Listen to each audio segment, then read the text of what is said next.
कक्षा 10वीं के भैया बहन अर्थशास्त्र के पाठ 3 मुद्रा एवं साख का भी अध्ययन करेंगे। इस चैप्टर के कुछ अंशों की चर्चा पहले हो चुकी है, जैसे कि मुद्रा को विनिमय का माध्यम माना गया। मुद्रा आवश्यकताओं के दोहरे सहयोग को समाप्त करने में कैसे अपनी भूमिका निभाता है, इस बात की चर्चा हो चुकी है। मुद्रा के आधुनिक रूप में करेंसी की चर्चा हो गई है। बैंकों में निक्षेप से मांग जमा कहते हैं, इसकी चर्चा हो गई है। फिर पुनः बैंकों की जो ऋण संबंधी गतिविधियां हैं, किस प्रकार से बैंकिंग क्रियाकलाप संपादित होते हैं, इसकी चर्चा हो चुकी है। फिर साख के विभिन्न जो परिणाम हैं, चाहे वो सकारात्मक हो चाहे नकारात्मक हो, उसकी भी चर्चा हम लोग कर चुके हैं। अब चर्चा जो करना है वह है हम लोगों का टॉपिक ऋण की शर्तें।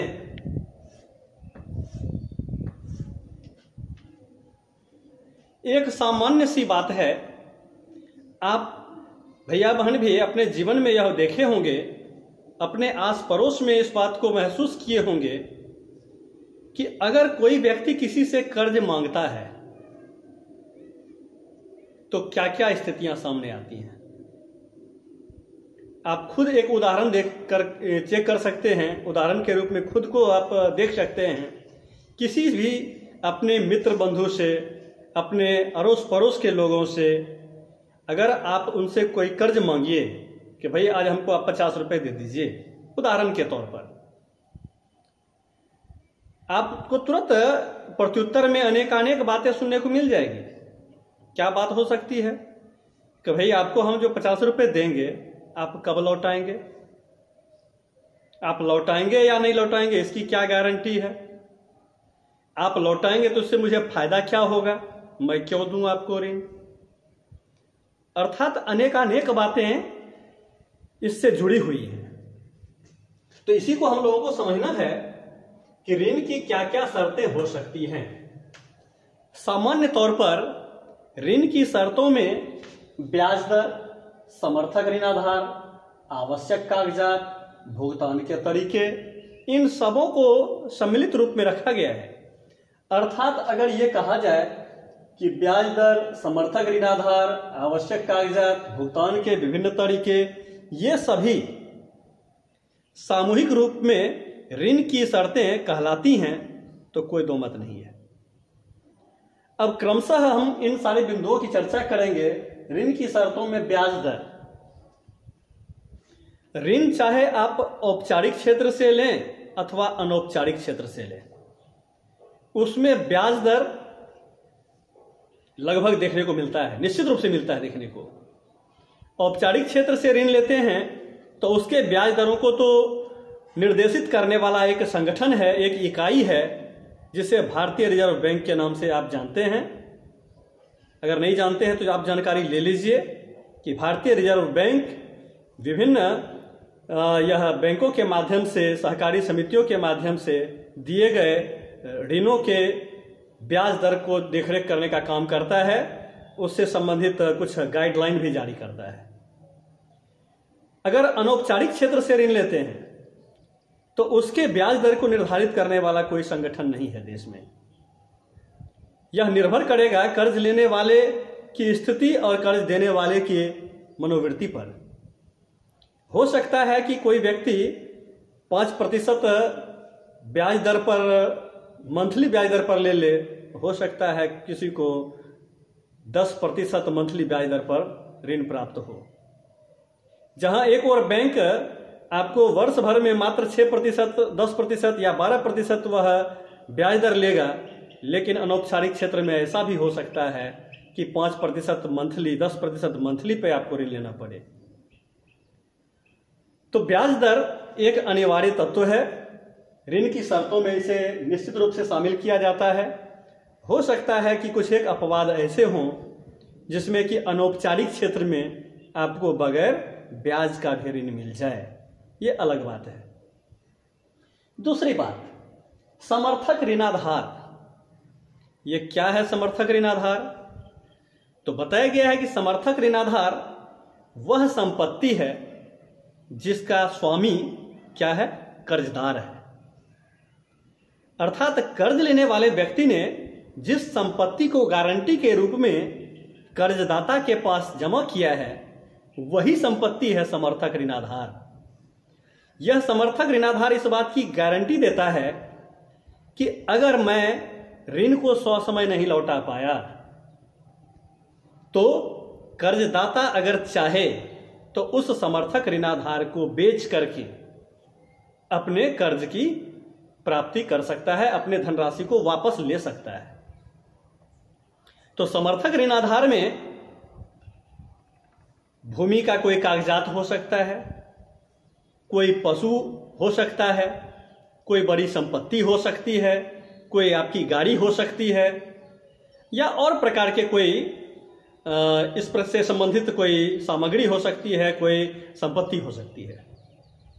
तो ये हो गया समर्थक ऋण आधार, अर्थात इस बात की गारंटी कि कर्ज अगर आप ले रहे हैं तो आप निश्चित रूप से कर्ज वापस भी करेंगे, और अगर आप नहीं कर पाते हैं तो वैसी स्थिति में आपकी संपत्ति को कर्जदाता जो है वह बेच करके भरपाई कर सकता है। एक छोटा सा उदाहरण आप समझिए। अब जैसे मान लिया जाए कि बाजार में आप किसी दुकान के पास से गुजर रहे हैं,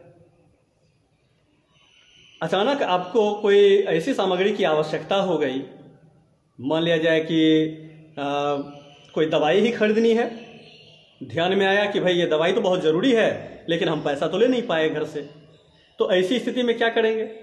दुकानदार के पास अगर आप दवाई के लिए जाते हैं कि भैया दवाई तो बहुत ज़रूरी है, हमको आप अभी तुरंत दे दीजिए, मैं आपको कल परसों या 4 दिन के बाद पैसा दूंगा। तो दुकानदार आपसे इस बात की गारंटी मांग सकता है कि आप इस कर्ज को लौटाएंगे कि नहीं, पैसा कहीं वापस नहीं आया तो क्या होगा। तो आप 20 रुपये 50 रुपये की दवाई ले रहे हैं, अपने हाथ की घड़ी अगर आप उस दवाई दुकानदार के पास जमा कर दें कि भैया मैं इस घड़ी को रखता हूं आपके पास, और जब मैं पैसा आपको चुकाऊंगा शाम में आकर के, कल आकर के, परसों आकर के, तो आप ये घड़ी मुझे वापस कर दीजिएगा। तो दुकानदार देखता है कि यह घड़ी उस 50 रुपये से अधिक की संपत्ति का है कि नहीं, अधिक मूल्य का है कि नहीं है, क्योंकि समर्थक ऋण आधार लिए गए ऋण से ज्यादा जो है संपत्ति का होना चाहिए। अगर उससे कम का हुआ तब तो उससे वह गारंटी नहीं हो सकेगा ना वापस होने का। तो अगर आप अपनी घड़ी, अपनी साइकिल या फिर और प्रकार का कोई सामान रख देते हैं और उससे कर्ज लेते हैं तो कर्जदाता को इस बात की गारंटी मिल जाती है, वो आश्वस्त हो जाता है कि हमारा दिया गया जो धन है, कर्ज जो है वह डूबेगा नहीं। तो इस सामान को, इस घड़ी को जैसे ही आपने दुकान में गारंटी के तौर पर रख दिया तो ये क्या हो गया? ये समर्थक ऋण आधार हो गया। तो समर्थक ऋण आधार की परिभाषा मैंने बताया था कि समर्थक ऋण आधार वह संपत्ति है जिसका मालिक कर्जदार है। अर्थात हम कोई सामान कर्ज के रूप में ले रहे हैं किसी से और गारंटी के रूप में अपना कोई सामान दे रहे हैं, तो ये सामान तो हो गया समर्थक ऋण आधार और इसका स्वामी क्या हो गया? कर्जदार। इस प्रकार से आपको समझना है। इसके बाद आवश्यक कागजात। औपचारिक क्षेत्र में या अनौपचारिक क्षेत्र में, किसी भी क्षेत्र में ऋण प्राप्ति के लिए आवश्यक कागजात भी एक महत्वपूर्ण अंश हो सकता है, एक महत्वपूर्ण भाग हो सकता है। अब जैसे कि हम औपचारिक क्षेत्र से बैंक से ऋण ले रहे हैं तो जमीन तो हम वहां नहीं चाहेंगे जमा करने के लिए, जमीन के कागजात को हम जमा कर सकते हैं। हम कोई बाइक या कार अगर लोन पे लेना चाहते हैं बैंक से तो हम क्या कर सकते हैं? हम जिस संस्थान में काम कर रहे हैं अपने सैलरी शीट का ब्यौरा दे सकते हैं, अपने सीनियर अथॉरिटी से यह लिखवा करके दे सकते हैं कि मैं इस संस्थान में कार्यरत हूं। यानी संस्थान एक प्रकार से उसकी गारंटी लेता है। तो कोई आवश्यक कागजात हो सकता है, यह भी समर्थक ऋण की शर्त में शामिल है इसके बाद भुगतान के तरीके, यह भी ऋण की शर्तों में शामिल है।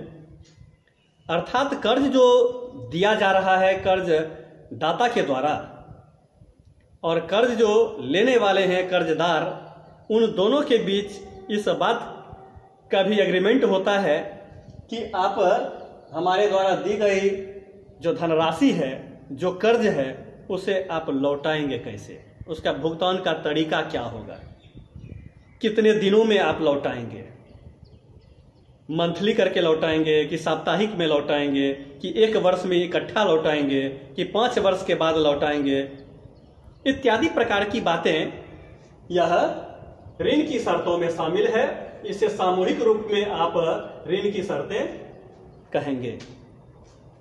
अब आगे ये देखना है कि हालांकि थोड़ी सी संक्षिप्त चर्चा मैंने पहले भी कर दी है, लेकिन पुनः उसकी पुनरावृत्ति आवश्यक है।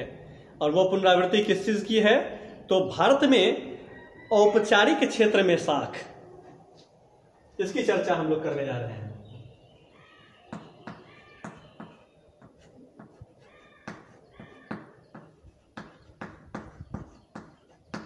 भारत में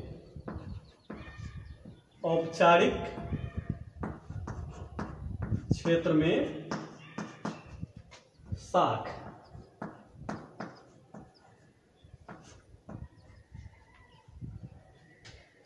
तो पहले भी उदाहरण के रूप में आपको हमने बताया है कि ऋण के 2 स्रोत हैं,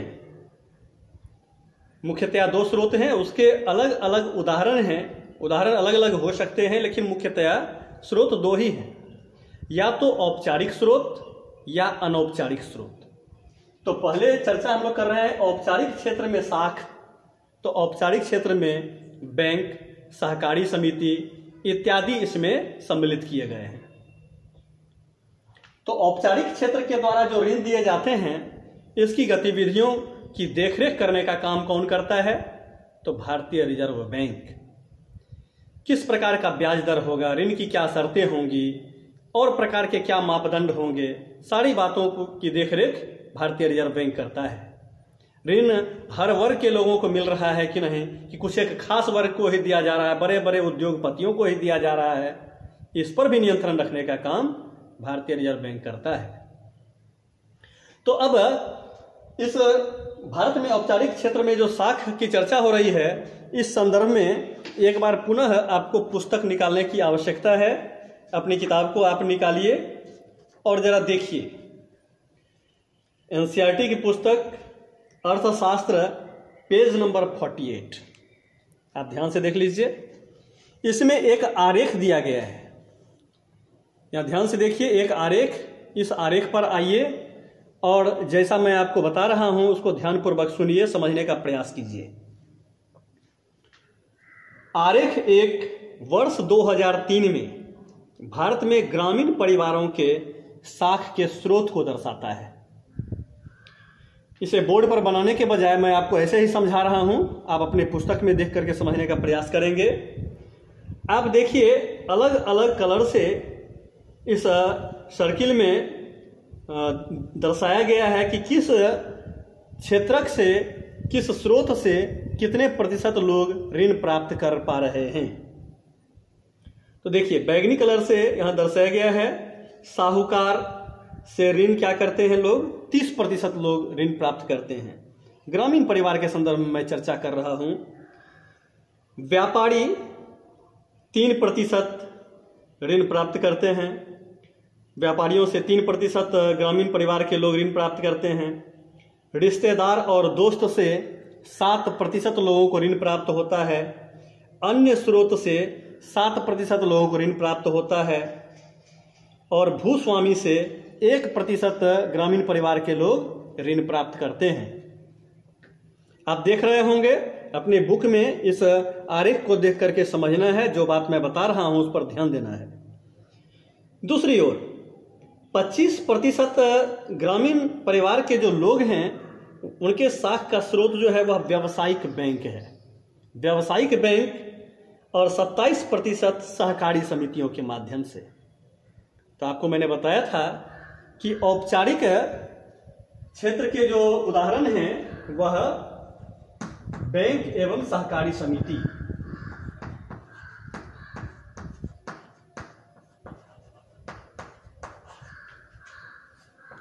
लिख ही दे रहे हैं ताकि आपको भ्रम की स्थिति नहीं हो।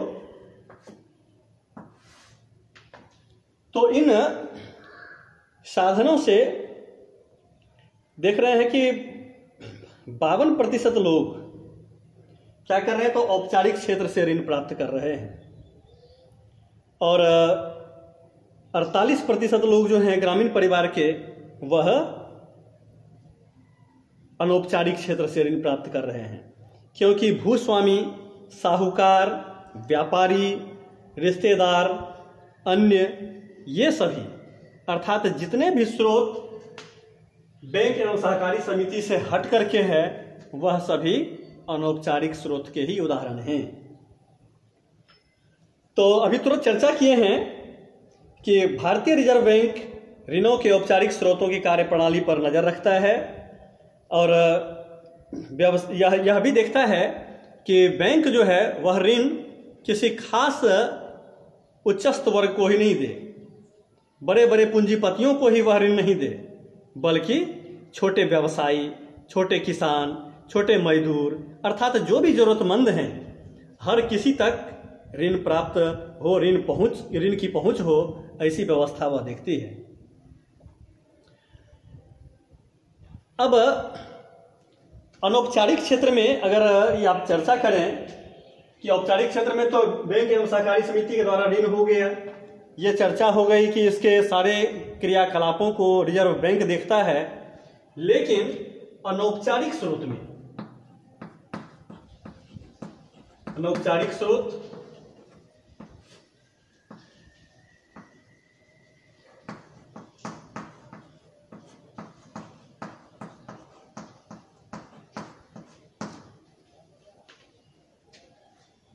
इस स्रोत में, जबकि आपने देखा कि मित्र, सेठ, साहूकार, कोई बड़े भूस्वामी, अन्य और भी लोग हो सकते हैं, तो इस स्रोत से प्राप्त करने वाले जो यह व्यक्ति होंगे, इस स्रोत से प्राप्त होने वाला जो ऋण होगा उसकी ब्याज दरें काफी उच्च होगी, क्योंकि इस प्रकार के ब्याज दर को देखने वाला कोई नहीं है, उस पर नियंत्रण करने वाला कोई नहीं है, ऋण की शर्तों को तय करने वाला कोई नहीं है। यह आपसी तालमेल पर ही होता है, कर्जदार और कर्जदाता, इन दोनों की शर्तों पर ही यह तय होता है। तो इस कारण से अनौपचारिक स्रोत से प्राप्त ऋण जो होते हैं वह काफी महंगे होते हैं। महंगा कर्ज होने के कारण कर्जदार को क्या करना पड़ता है, तो अधिक से अधिक ब्याज चुकाना पड़ता है उस धनराशि के बदले। तो ऐसी स्थिति में उसका लाभांश कम हो जाता है और वह बहुत ज़्यादा मुनाफा नहीं कमा पाता है। इसलिए ये आवश्यक है कि औपचारिक स्रोत के द्वारा जो लोन की व्यवस्था है उसके विस्तार की व्यवस्था पर ध्यान दिया जाए। तो इस प्रकार से औपचारिक और अनौपचारिक दोनों स्रोत से ऋण की क्या स्थिति है, इसको हम लोगों ने इस पेज नंबर 48 के आरेख में देखा है। अब इसके आगे चर्चा कर रहे हैं कि औपचारिक और अनौपचारिक साख किसे क्या मिलता है।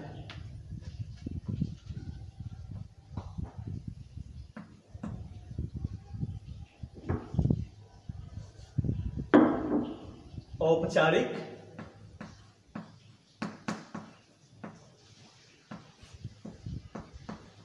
एवं अनौपचारिक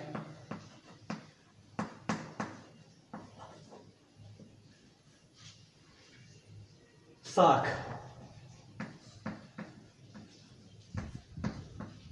किसे क्या मिलता है।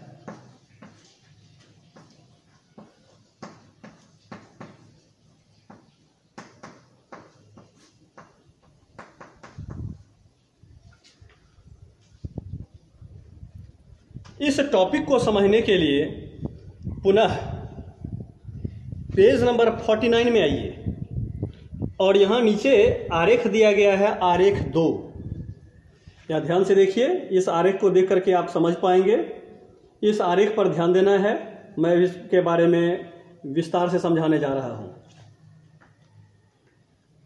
तो आरेख 2 में शहरी क्षेत्र के लोगों के लिए ऋण के औपचारिक और अनौपचारिक महत्व को दिखाया गया है। आप देखिए कि नीला कलर जो है, नीले कलर से जिन अंशों को दिखाया गया है वह अनौपचारिक स्रोत को दर्शाता है।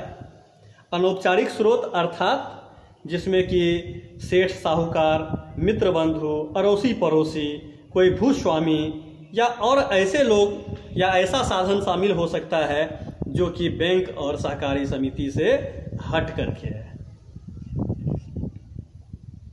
तो शहरी परिवारों द्वारा 2003 में लिए गए कुल ऋण का ये प्रतिशत इस आरेख में दिखाया गया है। गरीब परिवार को देखिए कि 85%, 85% लोगों ने ऋण प्राप्त किया है। इसका स्रोत क्या है?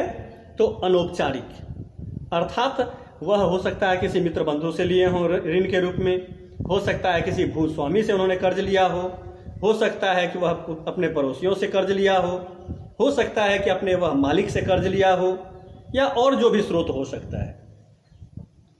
जबकि 15% शहरी परिवार के लोग ऐसे थे जिन्होंने औपचारिक स्रोत से ऋण प्राप्त किया। फिर उसके जस्ट बगल में कम संपत्ति वाले परिवार की अगर चर्चा करते हैं तो आप देखिए कि 53% लोग, 53% लोग जो हैं वह अनौपचारिक स्रोत से ऋण प्राप्त करते हैं, अर्थात बैंक और सहकारी समिति से हट करके जो साधन है उन साधनों से उन्होंने ऋण प्राप्त किया है। अगर समृद्ध परिवार की चर्चा करते हैं तो देखते हैं कि 72% लोग ऐसे हैं जो कि औपचारिक स्रोत से ऋण प्राप्त किए हैं, बैंक या सहकारी समिति से, और मात्र 28% लोग ऐसे हैं जो कि अनौपचारिक स्रोत से अर्थात मित्र बंधु, सगे संबंधी, भूस्वामी इत्यादि से उन्होंने ऋण प्राप्त किया।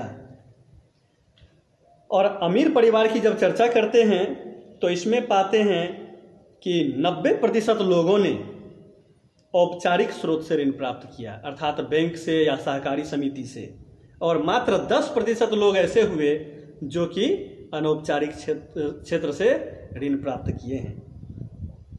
तो इस आंकड़ा को समझने के बाद आपके मन में एक ये प्रश्न आएगा कि लोग अनौपचारिक स्रोत से ऋण क्यों प्राप्त करते हैं। मन में ये प्रश्न हो सकता है आपके पास कि जब औपचारिक स्रोत से ऋण प्राप्त करना लाभकारी होता है तो लोग अनौपचारिक स्रोत से ऋण क्यों प्राप्त करते हैं। इसके अनेकानेक कारण हैं। एक तो यह कारण कि ग्रामीण क्षेत्रों तक बैंक और सहकारी समिति अर्थात औपचारिक क्षेत्रकों की पहुंच का अभाव है। जिस रूप में उसकी पहुंच होनी चाहिए वह पहुंच नहीं बन पाया है।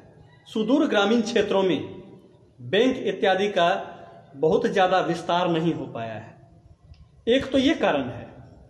दूसरा कारण है कि बैंक के माध्यम से यह जो ऋण प्राप्त किए जाते हैं उसकी प्रक्रियाएं हैं, लंबी चौड़ी प्रक्रियाएं हैं, लिखित प्रक्रियाएं हैं, समर्थक ऋणाधार की बात है, कागजात की बात है, बहुत सारी प्रक्रिया है। और इस कारण से लोग क्या करते हैं तो अनौपचारिक स्रोत से ऋण प्राप्त कर लेते हैं। अधिकांश लोग जिनके पास समय का अभाव है, जो बहुत ही ज़्यादा ज़रूरतमंद हैं, ऐसे लोग अनौपचारिक स्रोत से ऋण प्राप्त कर लेते हैं। भले ही उन्हें ब्याज ज़्यादा देना पड़ता है, भले ही उस कर्ज की वसूली के क्रम में उनके साथ सम्मानजनक व्यवहार नहीं होता है, लेकिन सब कुछ झेलते हुए अनेकानेक उदाहरण आपके पाठ्य पुस्तक में दिए गए हैं। इन उदाहरणों को आप पढ़ेंगे और यह आपको पता चलेगा कि अनौपचारिक स्रोत से ऋण लेने के पीछे बहुत सारे ऐसे कारण हैं जिसकी मैं चर्चा कर रहा हूं। तो इस कारण से लोग अनौपचारिक स्रोत से ऋण प्राप्त कर लेते हैं जबकि ये उनके लिए लाभकारी नहीं है। तो ये सारी बातें हैं। अब इसके आगे चर्चा हम लोगों को करना है कि निर्धनों के स्वयं सहायता समूह की।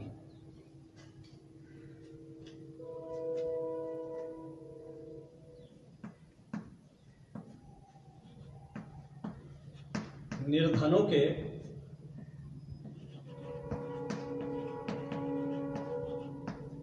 स्वयं सहायता समूह।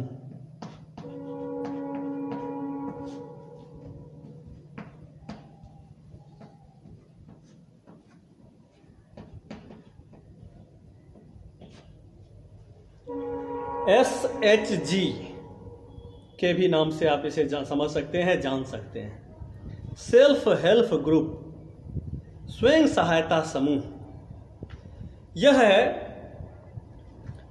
ये ऐसे निर्धन परिवारों के लिए है। देखिए पेज नंबर 50 में बताया गया है। अभी तुरंत आप देखे हैं कि औपचारिक स्रोत से ऋण प्राप्त करना कितना कठिन है। तो ऐसी स्थिति में ग्रामीण क्षेत्र के लोग अपने लिए एक नया विकल्प तैयार करते हैं। वह स्वयं सहायता समूह का हिस्सा बनते हैं, जिसमें 20-25 महिलाएं उस ग्रुप का हिस्सा बनती है।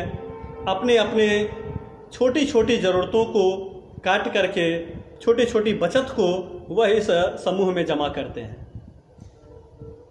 और इस समूह के माध्यम से आवश्यकता पड़ने पर कम ब्याज दर पर ऋण भी प्राप्त करते हैं। तो उद्देश्य इसका क्या हो गया कि कम ब्याज दर पर ऋण प्राप्त करना। और कभी कभी ऐसा भी होता है कि इस स्वयं सहायता समूह के द्वारा जो संचित धन है उसको भी गारंटी के रूप में बैंक में रख करके सस्ते ऋण प्राप्त होते हैं। दूसरी बात है इसमें, इसकी प्रक्रिया के संदर्भ में, तो इसके सारे जो सदस्य होते हैं वह एक जगह बैठते हैं, आपस में चर्चा करते हैं, इसके यह प्रक्रियाओं को निर्धारित करते हैं। सारी प्रक्रिया इस समूह के सदस्य ही आपस में मिल बैठ करके तय करते हैं। और इसके बाद फिर अगर इसकी उपलब्धि की चर्चा करेंगे तो पता चलेगा कि भारत के ग्रामीण क्षेत्रों में, शहरी क्षेत्र में भी कुछ जगह ऐसा देखने को मिलता है, छोटे छोटे क्षेत्र में, कि इस स्वयं सहायता समूह के माध्यम से लोगों को कर्ज लेना काफ़ी आसान हो गया है, उनका जीवन सरल हुआ है। इस ऋण का प्रयोग करके उन्होंने अपने विकास के विभिन्न मार्गों को खोला है। तो ये सारी बातें हैं। तो इस प्रकार से चैप्टर के प्रमुख अंशों की हम लोगों ने चर्चा की है। निष्कर्ष के रूप में अगर हम लोग चर्चा करें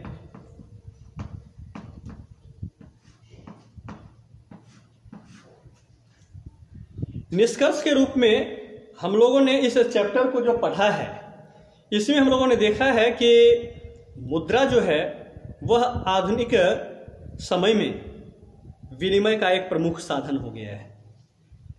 इसके बगैर आज काम नहीं चलने वाला है। आज वस्तुओं की लेन देन करके हम अपनी आवश्यकता की पूर्ति नहीं कर सकते हैं। सेवाओं के लेन देन में वस्तुओं की अदला बदली करें, ये आधुनिक अर्थव्यवस्था में संभव नहीं है।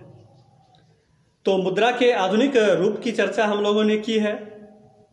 बैंकिंग प्रणाली किस प्रकार से काम करता है इसकी चर्चा की है।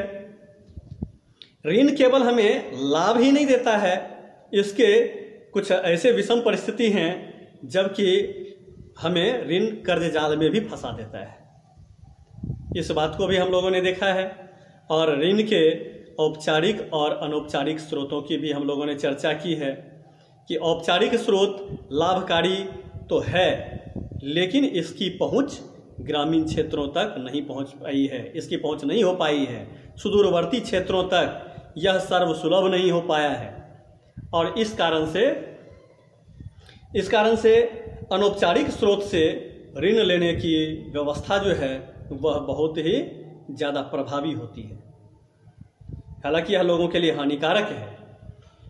इसके बाद एक यह भी कारण की चर्चा हम लोग किए हैं कि अनौपचारिक क्षेत्र से ऋण लोग इसलिए भी लेते हैं क्योंकि ऋण वितरण की जो पद्धति है औपचारिक क्षेत्र में, उसमें काफ़ी सुधार की आवश्यकता है।